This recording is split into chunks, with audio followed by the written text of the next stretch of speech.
So hello everyone, welcome back to our channel career focus. और आज के इस सेशन में अगेन मैं आप सभी के साथ एमसीक्यूज लेके आई हूँ on interpersonal communication skills topic. And time waste ना करते हुए let's begin the session. And the first MCQ is which one of the following is not the element of communication process? इन चारों में से कौन सा हमारा एलिमेंट नहीं है कम्युनिकेशन प्रोसेस का। और जो नाम दिए हुए हैं हमें यहाँ पे मेंशन किए हुए हैं वो लिखे हुए हैं, क्या फीडबैक नहीं है, क्या रेनफोर्समेंट नहीं है, क्या मीडियम नहीं है और क्या इंटरेक्शन नहीं है। तो अगर आप लोगों को ध्यान हो, फीडबैक तो देना ही पड़ता है। सबसे एंड में जब कोई मैसेज सेंडर से रिसीवर के पास जा रहा है और रिसीवर को आपकी बात समझ आ रही है तो वो आपको फीडबैक देता ही देता है। नेक्स्ट कहा है मीडियम। तो ऑब्वियसली सेंडर से रिसीवर तक जो कोई चीज जाती है तो वो किसी मीडियम के थ्रू होके ही जाती है, मतलब कि मीडियम भी उसका पार्ट रहता है। एंड इंटरेक्शन, ऑब्वियसली इंटरेक्शन होगी ना सेंडर और रिसीवर के बीच में। इट मींस फीडबैक भी है, मीडियम भी है और इंटरेक्शन भी इसका पार्ट है। लेकिन हमें पूछा है कौन सा नहीं पार्ट है, तो वो कौन सा रहा हमारा, रेनफोर्समेंट का। तो आपका जो ऑप्शन नंबर 2 है वो इसका राइट ऑप्शन है। Now next question is identify the skill promoted by communication from the following. आपको स्किल्स को देखना है। देखो, रीडिंग, लिसनिंग, राइटिंग, हेल्प, आप कह सकते हो कि ये हमारी स्किल्स होती है, ठीक है ना। आपको बोला है कि आपको चेक करना है इनमें से कौन सा जो है वो राइट है स्किल्स की बात जब कर रहे हैं हम लोग, ठीक है ना। तो आपको जो ऑप्शन रखे हुए हैं, लिखा हुआ है ए एंड बी, क्या सिर्फ reading and listening skill part में आता है, क्या सिर्फ लिसनिंग एंड हेल्पिंग ही आता है, क्या रीडिंग ए एंड डी बोला है, क्या reading and listening and speaking and writing ही आता है, या बोला है सी एंड डी ओनली, कि क्या रीडिंग, लिसनिंग एंड आपका स्पीकिंग एंड राइटिंग है। तो देखो, हमें पता है अच्छे से कि जो हमारे पास लिसनिंग स्किल्स होती हैं हमारे पास 4 टाइप्स की होती हैं। और अगर मैं आप ही लोगों से नाम पूछूं ना उनका, तो आप लोग खुद बता दोगे मुझे कि मैम रीडिंग भी होता है, राइटिंग भी होता है, स्पीकिंग भी होता है एंड देन लिसनिंग भी होता है। तो आप खुद से चूज कीजिए किस ऑप्शन में ये चारों दे रखे हैं। अगर पहले ऑप्शन को देखा जाए, वहां लिखा रीडिंग एंड लिसनिंग, चलो मान लेते हैं वो हो सकता है हमारे लिए। लेकिन क्या नेक्स्ट पेज देखो, क्या वहां पर भी सेम कहीं दिया हुआ है? नहीं ना। तो अगर मैं 4th ऑप्शन को देखूं, यहाँ पे सी एंड डी, जहां पे लिखा हुआ है helping and speaking and speaking and writing, तो हेल्पिंग तो हमारा ऐसे भी नहीं होता, तो ये ऐसे भी गलत है हमारा। देन लिखा हुआ है हमारा A and D, that is reading and listening, और सेम टाइम पे स्पीकिंग एंड राइटिंग। तो रीडिंग, लिसनिंग, स्पीकिंग, राइटिंग ये सारे के सारे होते हैं हमारे। तो यहाँ पे जो ऑप्शन रहेगा वो हमारा थर्ड पार्ट रहेगा, that is A and D only. I hope आपको समझ आ गया होगा ये क्वेश्चन भी, क्योंकि हमारे पास 4 तरह की स्किल्स हैं। आपको एग्जाम में सिर्फ इन स्किल्स के नाम लिखने हैं। क्या वहां पे रीडिंग, राइटिंग, स्पीकिंग, लिसनिंग लिखा है? अगर चारों के नाम लिखे हैं इट मीन्स आपका ऑप्शन जो करेक्ट रहेगा वही वाला रहेगा। Now next question, multimedia comprises of. Multimedia में क्या क्या आता है? लिखा है टेक्स्ट एंड ऑडियो, सेकंड लिखा है वीडियो एंड ऑडियो, थर्ड लिखा है वीडियो ओनली एंड फोर्थ लिखा है टेक्स्ट, ऑडियो एंड वीडियो। तो इट्स ऑब्वियसली मल्टीमीडिया में सब कुछ ही आता है ना। तो यहाँ पे टेक्स्ट, ऑडियो एंड वीडियो तीनों ही आएंगे। तो हमारा जो है 4th पार्ट सही है यहाँ पे। Next question is again match वाला क्वेश्चन आया हुआ है। आपको लिस्ट 1 में दे रखा है मोड ऑफ कम्युनिकेशन और लिस्ट 2 में दे रखा है टाइप ऑफ कम्युनिकेशन। बोला कि कौन सा मोड किस टाइप को सूट करता है ना। तो अगर हम ऑप्शंस को देखा जाए 1 to 1, देखो ऐसे क्वेश्चंस में क्या करना चाहिए आपको, एलिमिनेशन को फॉलो करना चाहिए कि कौन सा सूटेबल नहीं है या कौन सा आपको लग रहा है। अगर आपसे एलिमिनेट नहीं हो पा रहा तो देखो राइट वन कौन सा लग रहा है आपको। अगर मैं आपकी जगह बैठी होती तो मैं देखती यार, यहाँ लिखा हुआ है 1 to many, B part. 1 to many का मतलब होता है एक से बहुत सारी जगह पे कन्वर्सेशन होना, एक से मैसेज को बहुत लोगों में जाना, जिसको हम बोलते हैं मास कॉम। ये सुनो, तो मास कॉम वाला किस पार्ट में दिख रहा है हमें, मतलब बी का मुझे दिख रहा है 4th पार्ट। अगर मुझे बी का दिख रहा है 4th पार्ट तो मैं बाकी सीरीज इसके हिसाब से बना लूंगी एग्जाम में अपनी। बी के लिए 4th लगा लिया हमने, तो देखो कहां पे बी का 4th दे रखा है। आई थिंक बी का 4th मुझे 3rd पार्ट में दिख रहा है, ठीक है ना, कि बी का 4th है। तो अब बाकी आप मैच कर सकते हो ना खुद से कि सी का 1st है, सी लिखा many to many, obviously network transaction बोलेंगे। देन लिखा है डी का 2nd part, D is 1 to none, that is intrapersonal. Intra मतलब 1 to none, मतलब जब हम खुद से बात कर रहे हैं, किसी और से बात नहीं कर रहे। तो ऐसा कम्युनिकेशन जब हम खुद से बात करते हैं उसी को तो कहते हैं ना इंट्रापर्सनल, माने खुद से। माने इंट्रा का मतलब ही होता है विद इन, खुद से जो बात कर रहे हैं। वही वर्ड लिखते हैं इंटरपर्सनल, इंटर मतलब दो लोगों के बीच में, इंटर का मतलब ही होता है बिटवीन टू, है ना। तो इस हिसाब से हमारा जो राइट ऑप्शन रहता है वो थर्ड पार्ट रहता है। आई होप समझ आ गया होगा एग्जाम में कैसे आपने इस क्वेश्चन को अटेम्प्ट करना है। Next question is in communication under which part of the process does expressing the words fall. इनमें से किस तरह के कम्युनिकेशन में या किस पार्ट के प्रोसेस में एक्सप्रेसिंग द वर्ड्स आता है कम्युनिकेशन के प्रोसेस में। ये क्वेश्चन पूछा गया है कि भाई कम्युनिकेशन प्रोसेस में इन चारों में से कौन से पार्ट में हमारा एक्सप्रेसिंग द वर्ड्स आता है, कि एक्सप्रेस करना अपने वर्ड्स को। तो पहली चीज, जब कोई मैसेज सेंडर भेज रहा है, इसका मतलब क्या, वो कोई इंफॉर्मेशन अपने वर्ड्स को एक्सप्रेस करना चाह रहा है, और दैट एक्सप्रेशन ही इंपॉर्टेंट रहता है ना। First impression is the last impression. अगर उसके वर्ड्स अच्छे होंगे, हमें हेल्दी लगेंगे, तो हम कॉन्वर्सेशन करेंगे ना। अगर एक मैनेजर हमें अपना कोई प्रोडक्ट बेच रहा है, कंपनी का सेलर आके, तो हमारे लिए पहली चीज क्या होती है, क्या वो हमें अपनी बातों से कन्विंस कर सकता है या नहीं कर सकता। It means that expressing the words. तो यहाँ पे जो रहेगा हमारा ऑप्शन राइट, वो रहेगा सेंडर। तो ऑप्शन नंबर 1 रहेगा इसका right part. Next question is when communication for educational purposes takes place the sequence of element is। अगर तो communication educational purpose के लिए रहता है तो तब sequence क्या रहना चाहिए उसका।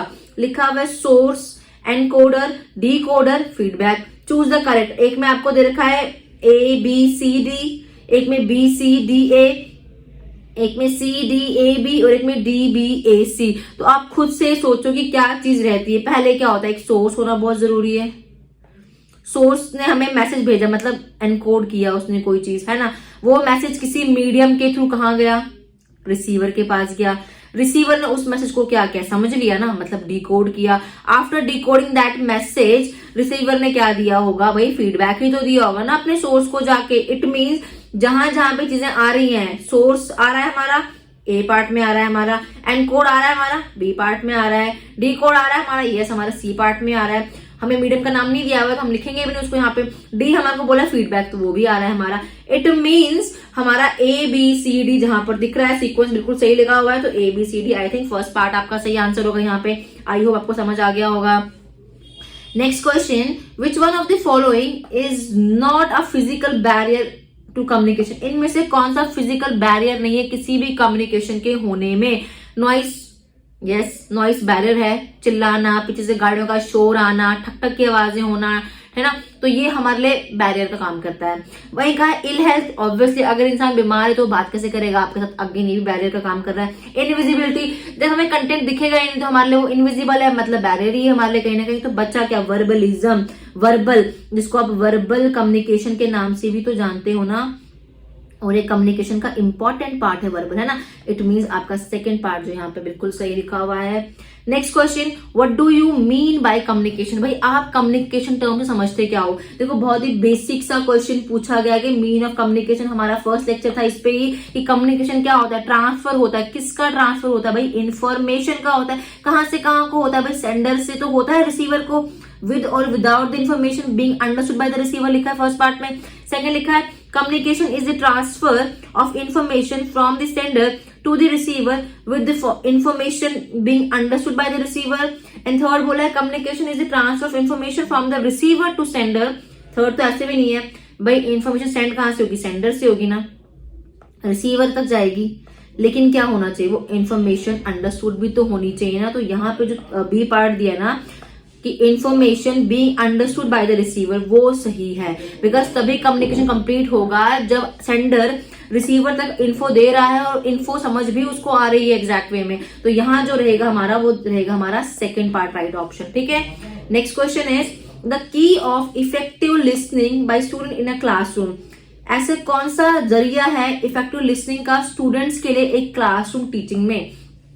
क्या वो सिंपैथी होता है टीचर के लिए, कि किसी बच्चे को टीचर अच्छा लग गया तो भाई सिंपैथी है इसीलिए हम पढ़ लें क्लास जाके, नहीं, आई थिंक ऐसा नहीं होना चाहिए। क्या वो इंटरेस्ट होता है उसका इनफॉर्मल एजुकेशन में, क्या वो एम्पैथेटिक लर्निंग होती है, कि क्या वो डिजायर है कि टू मेमोराइज। अब क्वेश्चन बोला है the key to effective listening by student. दो क्वेश्चन को ध्यान से देखना है, ये ऐसे क्वेश्चन हमें पेडागोजी में भी दिखते हैं, टीचिंग वाले एग्जाम्स में, है ना। तो यहाँ पर आपको इसका कोई लेना देना नहीं किसी चीज से। यहाँ पे आपको खुद का कॉन्शियस माइंड को एक्टिव रखना है कि भाई अगर तो इफेक्टिव लिसनिंग होगी क्लास में तो कैसे होगी, ठीक है ना। तो इसका आंसर क्या होना चाहिए, आप लोग भी कमेंट कर सकते हैं कमेंट सेक्शंस में। देखिए comments are very important because कहीं ना कहीं आपको आपके कमेंट्स एक मोड देते हैं अपने आप को अंडरस्टैंड करने का, ठीक है ना। तो यहाँ पे जो राइट आंसर रहेगा हमारा वो रहेगा हमारा एम्पैथेटिक लर्निंग का थर्ड पार्ट रहेगा, ठीक है ना। तो जो बाकी पार्ट दे रखे हैं सारे के सारे गलत दे रखे हैं। Next question, in communication under which part of the process does expressing the words fall. ये शायद हमने पीछे क्वेश्चन ले लिया और इसका जो राइट आंसर था वो सेंडर था। आई थिंक वापस से क्वेश्चन रिपीट हो गया हमारा ये। Now moving to our next question, when communication enhances the interaction of learner, it is जब कम्युनिकेशन बढ़ जाता है, एनहांस होना स्टार्ट होता है, तो इंटरेक्शन जो लर्नर की रहती है वो किस तरह से होती है? क्या वो फिजियोलॉजिकल होती है कि फिजिकल बॉडी प्रेजेंस है बच्चे की तो भाई कम्युनिकेशन हो रहा है, कि वो फिजिकली क्लास में बैठा है? ऐसा नहीं होता है ना। कभी कभार क्या होता है, बच्चे क्लास में बैठ के तो नींद कर रहे होते हैं या गप्पे मार रहे होते हैं, तो ये चीज नहीं होगी यहाँ पे, है ना। आर्टिस्टिक बिल्कुल नहीं होगा। क्या ट्रांजिट होगा? बिल्कुल नहीं होगा। तो बचता क्या हमारा साइकोलॉजिकल, बिकॉज कम्युनिकेशन है तो हमारी कहीं ना कहीं साइकी से डील करेगा। साइकी का मतलब क्या, हमारे माइंड से, ठीक है ना। तो तभी कम्युनिकेशन पूरा होगा जब हम एक्टिव पार्टिसिपेंट का काम करेंगे उस प्रोसेस के अंदर, ठीक है ना। तो जो इसका राइट आंसर रहेगा वो रहेगा हमारा second part. Next question, which of the following is a powerful determinant for effective assertive communication whether written or spoken। देखो एक होता है इफेक्टिव कम्युनिकेशन, एक वर्ड लिखा मैंने यहाँ पे assertive, और ये हमने आपको मोड्स में पढ़ाया था, स्टाइल्स में कम्युनिकेशन के। अब क्वेश्चन वहां से आया है। अब आपको इसको इफेक्टिव से ज्यादा इफेक्टिव assertive में देख के चलना है एग्जाम में कि क्या चीज ज्यादा इंपॉर्टेंट रहती है असर्टिव में। असर्टिव मतलब ऐसा इंसान जो खुद से एक्टिवली पार्टिसिपेट करना चाह रहा है। अब पूछा है वहां पे भाई, क्या वहां पे दे मैसेजेस होना चाहिए, वी होना चाहिए, कि हम सबका सेंस होना चाहिए, यू का होना चाहिए, आई का होना चाहिए? तो इट्स ऑब्वियसली आई। क्यों आई होगा? बिकॉज हम खुद से, जब मैं खुद से असर्टिव होंगी अपनी बात को कहने के लिए, तो उसी को तो हम कहेंगे ना असर्टिव कम्युनिकेशन। खुद की इंपॉर्टेंस रखना, खुद एक्टिवली पार्टिसिपेट करना। तो यहाँ पे जो रहेगा आपका राइट ऑप्शन वो रहेगा fourth part. Next question is which of the following are the most important factors in successful communication. इनमें से कौन से इंपॉर्टेंट मोड है किसी भी सक्सेसफुल कम्युनिकेशन के होने में? क्या वो एम्पैथी होना चाहिए, सेल्फ अवेयरनेस होना चाहिए, मेमोरी होना चाहिए, पॉजिटिव थिंकिंग होना चाहिए? देखो चारों ही कहीं ना कहीं हमें कंफ्यूज करने वाले हैं, इसीलिए उन्होंने क्या दिया, हमें ऑप्शन दे रखे हैं। किस प्रकार से? First and second correct, then बोला है 1, 2 and 3 are correct while fourth is incorrect. 1, 2, 3, 4 चारों के चारों ही करेक्ट है हमारे लिए, या हमारे लिए सिर्फ थर्ड एंड फोर्थ करेक्ट है और जो पहले दो है वो इनकरेक्ट है। तो अगर ध्यान दिया जाए, हमने एम्पैथी वर्ड भी पढ़ा, हमने ये भी पढ़ा कि भाई सेल्फ अवेयरनेस भी होना चाहिए जो कम्युनिकेट कर रहे हैं, हमने ये भी पढ़ा कि मेमोरी भी हमारी शार्प होनी चाहिए, और एक हमें पॉजिटिव थिंकिंग भी होनी चाहिए सेम टाइम पे ना। तो इसका जो है थर्ड पार्ट करेक्ट है। कम्युनिकेशन तभी सक्सेसफुल होगा जब हमें सारे की सारी खूबियां होंगी सेम टाइम पर, ठीक है ना। तो third is the right option. Next is which one of the following would influence the effectiveness of communication in classroom instruction in a critical way. इनमें से कौन सा इन्फ्लुएंस करेगा द इफेक्टिवनेस ऑफ कम्युनिकेशन किसी भी क्लासरूम इंस्ट्रक्शन में, ठीक है ना। तो पार्ट्स दे रखे हैं आपको। Teaching ads used by the teacher while making presentation. क्या वो टीचिंग एड्स जो टीचर यूज कर रहा है अपनी प्रेजेंटेशन बनाने में वो हेल्प कर रहे हैं? क्या टीचिंग स्टाइल जो टीचर का है जब वो अपने थॉट्स को दे रहा है? क्या एकेडमिक इंटेलिजेंस और personality characteristic of the teacher, क्या टीचर टॉपर था नहीं था, उसका एकेडमिक एक्सीलेंस कितना अच्छा है वो मैटर करता है? कि क्या subject knowledge of the teacher? देखो चारों हमें बड़े क्रिटिकल लगते हैं, कंफ्यूजिंग लगते हैं, लेकिन अगेन इस क्वेश्चन को मैं पेडागोजी में भी ले सकती हूँ एग्जाम्स में, पेडागोजिकल क्वेश्चन भी आपके लिए। तो अगर यहाँ देखा जाए भाई, सबसे जरूरी चीज क्या होनी चाहिए किसी भी एक टीचर में? उसका टीचिंग स्टाइल, जिससे बच्चों तक उसके थॉट इजीली चले जाए, है ना। तो यहाँ पे जो राइट ऑप्शन रहेगा वो सेकंड रहेगा। Teaching style preferred by the teacher while translating his और हर थॉट्स, ठीक है। Next question is effective communication in teaching does not require. ऐसी क्या चीज है जो इफेक्टिव कम्युनिकेशन में नहीं चाहिए होती? वॉइस मॉड्यूलेशन, ये तो चाहिए ना। अगर कम्युनिकेशन इफेक्टिव हो तो मतलब टीचर में एक दमदार आवाज होनी चाहिए अपने थॉट्स को देने के लिए। क्या हैंडसम अपीयरेंस, क्या कभी हम ये देख के चलते हैं कि भाई टीचर कितना हैंडसम है? नहीं ना, हमें उसकी हैंडसमनेस से क्या लेना देना, हम तो पढ़ने के लिए जा रहे हैं। तो इट मींस आपका जो ऑप्शन रहेगा वो सेकंड ही रहेगा, क्योंकि इफेक्टिव कम्युनिकेशन में वॉइस मॉड्यूलेशन रहता है टीचर का, उसका गेस्चर्स ही बच्चों के साथ किस तरह से वो बात कर रहा है, क्या बच्चे उसको रिस्पॉन्स कर रहे हैं वो मैटर करता है, बच्चे कितना इन्वॉल्व हो रहे हैं वो भी मैटर करता है। मैटर क्या नहीं करता है? वो सिर्फ एक चीज, that is the handsome appearance of the teacher, next question is which one of the following is not a principle of effective communication. बोला है इनमें से कौन सा नहीं है, देखो लिखा नॉट अ, तो वर्ड्स को ध्यान से पढ़ेगा एग्जाम में कि इनमें से कौन सा प्रिंसिपल ऑफ इफेक्टिव कम्युनिकेशन नहीं है। तो पहले लिखा है persuasiveness and convincing dialogue, then participation of the audience, then one way transfer of information and strategic use of grapevine. इनमें से कौन सा इफेक्टिव प्रिंसिपल नहीं है कम्युनिकेशन का। अब देखो अगर देखा जाए one way transfer of information, एक तरफा ट्रांसफॉर्मेशन कभी भी इफेक्टिव नहीं कहलाया जाता, तो इसका जो राइट ऑप्शन रहेगा वो हमारा थर्ड पार्ट रहने वाला है। ठीक है, next question is which of the following principles a good communicator should follow. कौन से प्रिंसिपल्स किसी अच्छे कम्युनिकेटर को फॉलो अप करने चाहिए कि he should stay organize, yes उसे ऑर्गेनाइज रहना चाहिए। He should avoid the use of visuals, उसे विजुअल्स को अवॉइड करना चाहिए। अगर वो अवॉइड करेगा तो बच्चे इंटरेस्ट कैसे लेंगे क्लास में, मतलब कहीं ना कहीं हमारा बी पार्ट तो होना चाहिए ना कि उसको अवॉइड नहीं करना चाहिए। Then he should be authoritarian, नहीं अगर बॉसी होगा, हमने ये भी पढ़ रखा है, अगर वो बॉसी होगा तो होगा नहीं कम्युनिकेशन, मतलब ये भी गलत है। He must adjust to the medium, या he should prefer the method of story telling. Choose the correct option. तो अगर देखा जाए यहाँ बोला है which of the following principles a good communicator should follow, तो पहले चीज ही शुड स्टे ऑर्गेनाइज, उसको होना चाहिए। अब देखो ए पार्ट कहां पर, एक ए फर्स्ट में भी है और एक फोर्थ में भी है। नेक्स्ट देखते हैं क्या बोला, ही should avoid the use of visual, ये तो होना नहीं चाहिए, तो होना चाहिए, तो ये गलत हो गया यहाँ पे हमारे लिए, ये भी गलत हो गया। He must adjust to the medium, yes उसे मीडियम में एडजस्ट करना आना चाहिए। बी भी हमारे लिए, डी भी हमारे लिए सही है, तो क्या हमारे फर्स्ट ऑप्शन में डी दे रखा है, नहीं दे रखा, तो मतलब फर्स्ट ऑप्शन भी गलत है, तो बचता क्या हमारा डी ही बचता है जहां पर ए और डी आ रहे हैं। और last he should prefer the method of story telling, yes उसे प्रेफर करना चाहिए ना, तो यहाँ पे जो रहेगा ए डी ई वाला पार्ट रहेगा, और वो कौन सा पार्ट है हमारा, फोर्थ पार्ट है। ठीक है, next question is physical path along which data transformation occur. Physical path जहां से डाटा ट्रांसमिट होता है उसको क्या कहते हैं भाई, हमने पढ़ा एनकोडर सेंडर को बोलते हैं, डिकोडर हमारा रिसीवर बन जाता है, और ये चैनल को हमने कहीं पढ़ा मीडियम बन जाता है। और भाई इसी मीडियम के थ्रू डाटा ट्रांसफर होता है ना, तो उसी को हम चैनल कहते हैं। तो राइट ऑप्शन क्या रहेगा हमारा, third part, that is channel रहेगा। अब यहाँ पे बैंडविड्थ का तो कोई काम ही नहीं है ना, तो ये ऐसे भी गलत था। ठीक है, next question is the communication instrument which is owned by the maximum number of people in our country.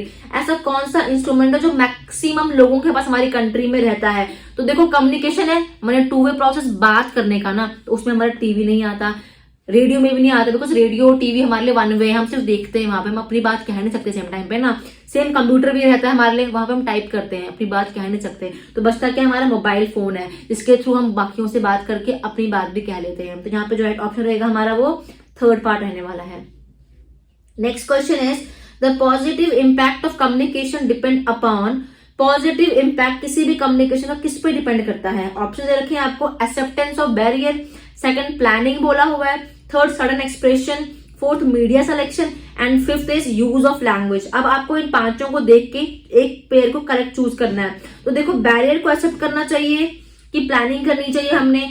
आप लोग भी क्विक क्विक आंसर्स कीजिए और मैं भी सेम टाइम पे देख रही हूँ इसका करेक्ट क्या रहने वाला है आंसर। तो मेरे हिसाब से एक positive impact of communication depend करता है प्लानिंग पे भी सेम टाइम पे, ठीक है ना। अगर देखा जाए मीडिया हमने क्या लिया है उस पर भी डिपेंड करता है सेम टाइम पे, और अगर देखा जाए यूज ऑफ लैंग्वेज की लैंग्वेज कैसी ली है, तो मेरे हिसाब से इसका रहने वाला है हमारा B part, second part, B D E only, ठीक है ना। Next question is okay, question repeat हो गया हुआ है तो इसको मैं छोड़ रही हूँ, अगेन सेम ही था ये हमारा, ये 3 बार ही। ओके क्लास, देन जितने भी क्वेश्चंस मैंने करवाए आपको, ये सभी के सब जो थे हमारे अगेन इंटरपर्सनल कम्युनिकेशन स्किल्स के ही थे। इनको गो थ्रू जाइएगा और इसके बाद भी हम आपको वीडियोस देते रहेंगे on the MCQs based on IPC. I hope आप लोगों को सेशन इंटरेस्टिंग लगा होगा। फिर भी कोई डाउट रहती हो तो प्लीज कमेंट कीजिएगा और पूछिएगा। Thank you class and have a very nice day.